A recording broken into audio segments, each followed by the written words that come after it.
Hello guys, back to my YouTube channel दुनिया सब kitchen में सभी को स्वागत।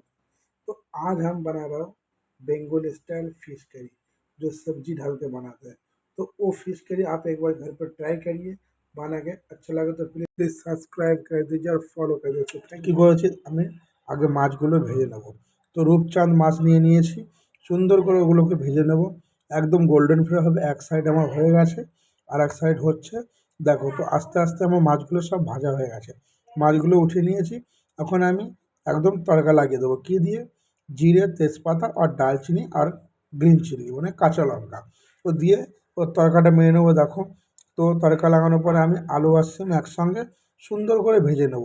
তো ভাজার সাথে আমি ওর সঙ্গে অ্যাড করে দিয়েছি একটু লবণ, আর অ্যাড করে দিয়েছি একটু হলুদের গুঁড়ো। এই দুটোই মশলা, এর এর বেশি কোনো মশলা থাকবে না, সিম্পল মশলা, একদম ঘরগতি স্টাইল।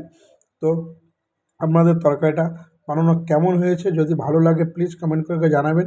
আর যদি খারাপ লাগে তাহলে ছোটো ভাই মনে করে, জুনিয়র শেফ মনে করে আপনাদের যেটা ইচ্ছা সেটা লিখবেন। তো এখন আমার যে তরকারিটার জন্য আমি উপর দিয়ে জল ঢেলে দিয়েছি, তো আমি জল ঢেলে দিয়েছি, আমরা তিনজন খাওয়ার মতন জল ঢেলেছি। আপনারা যেমন করতে পারবেন তেমন হিসাবে জল ঢালবেন।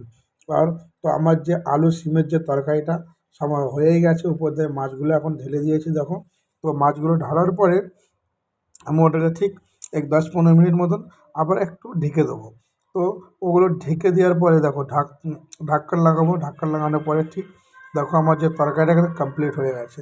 তো কমপ্লিট হয়ে যাওয়ার পরে আমি উপর দিয়ে না, আমি একটা পাউডার ইউজ করবো। বুঝতেই পারছো কিসের পাউডার, বেঙ্গলি লোক কী পাউডার ইউজ করে। তো আমি উপর দিয়ে হালকা করে জিরের গুঁড়ো ইউজ করে দিয়েছি, একদম সিম্পল বাটানো হয় বাটা জিরের গুঁড়ো। তো তরকারিটা এত সুন্দর ফ্লেভার আসছে না দোস্ত, এমন ফ্লেভার, তেজপাতার ফ্লেভার, যেমন দারচিনি, আর উপর থেকে জিরের গুঁড়ো, ওয়াও কেয়া লাগছে। তো থ্যাংক ইউ, ভালো লাগলে কমেন্ট করে জানিও। Thank you.